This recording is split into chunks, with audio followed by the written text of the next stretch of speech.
And then we have US Trump coming out and saying he just doesn't, it seems like a scam. Now, before he said it was a scam, now he's saying it seems like a scam.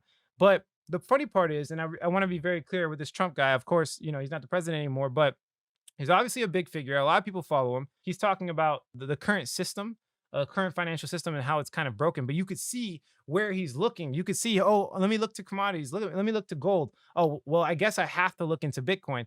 Donald Trump's not the person that would ever publicly accept Bitcoin, considering how many ties he has and how many people influence, his decisions. He's not going to just openly accept Bitcoin like that. He's not like radical. But I will say the fact that he has to look at Bitcoin and make these comments is a positive thing in general. A lot of people even claim that the hate and the bashing of Bitcoin is actually a feature and not a negative for Bitcoin. So the more people that talk about it in a negative light and attack it, the more people realize that it's the truth because, they're going to try to fight it, but they can't kill it. In other news, Silvergate Bank cuts ties with Binance, disabling USD deposits and withdrawals. Now, this is scary. I don't really have too much to say about this. It says it in the title. Binance has been a big issue for a lot of countries. They move from country to country. For the reason, I don't know. I would say it's probably leveraging or something like that. It's probably like the leverage scam that they have going on there. It's not an actual scam. You can't consider it an actual scam. But the fact they take so much money from people is a big issue. So this is going to affect my decision on investing in a Binance Smart Chain. You guys know I've been getting the Polygon anyways. And Polygon's TVL, total value locked, is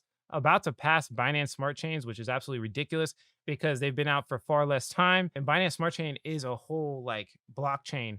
So is Polygon, but at the same time, Polygon was made to like be attached to Ethereum as a scaling solution, and Binance Smart Chain is supposed to be completely separate. So you could see that they're having issues, and this is definitely going to affect my decision with Binance Smart Chain. Another one, Coinbase partners with 401k advisor to offer crypto investment for retirement accounts. Why are they doing this now? Why are they doing this in this specific time period? Usually when Coinbase comes out with something, it always indicates something. Okay. There's always going to be, something they're trying to capitalize on. They time it for a reason. So they're trying to get people in their 401ks back into cryptocurrency. They're trying to get more money to fluctuate in. This is one of the biggest cryptocurrency companies on planet Earth, and they're making moves for a reason. So definitely pay attention. Also, this is another Ethereum article I thought was really interesting. 1.3% of Bitcoin supply has now been wrapped onto Ethereum. If you don't know what this means, basically Bitcoin, it's called WBTC. You can wrap the Ethereum blockchain around BTC and use it on decentralized applications. You can take out loans against it. By the way, zero tax. I've done this with Celsius.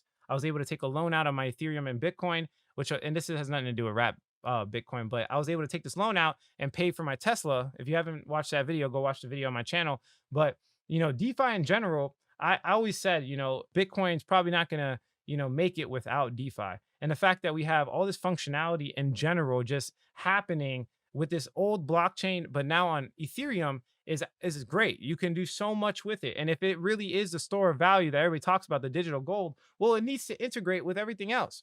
So 1.3% of the supply is absolute.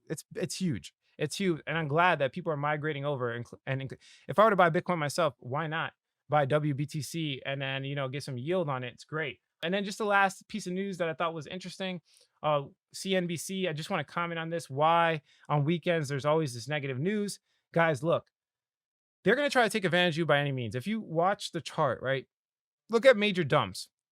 They're usually around like lunchtime for most people. They're usually around the weekends. They want to take advantage when you put yourself in that situation that everybody else is in, right? So, like, for example, everybody goes to work for 5 days. And then when Friday, Saturday, Sunday comes around, they all take a break. They don't want to look at the charts. They don't want to work hard. They don't want to like get involved, and they're lazier. So these whales or traders or whatever the case is, you can see right here, fluctuations happen on weekends due to less volume, margin trading, and other factors. People are not as focused. They'll do everything in their power to take advantage. So if you could exit the matrix, put yourself in a situation to understand that life doesn't stop on the weekends, you definitely have to work on the weekends to make something legitimate, just to give you guys that heads up, and understand that that's what the billionaires are doing. You can put yourself in a comfortable situation to be on your toes and not get taken advantage of in your most vulnerable times, which trust me, they know when your most vulnerable times are. So don't let them take advantage of you. That's it for this video. It's supposed to be short and concise. I appreciate you guys for subscribing to the channel. Like I always say, if you don't get with it, you will get left behind. Thanks for watching this video, guys. Catch you in the next one.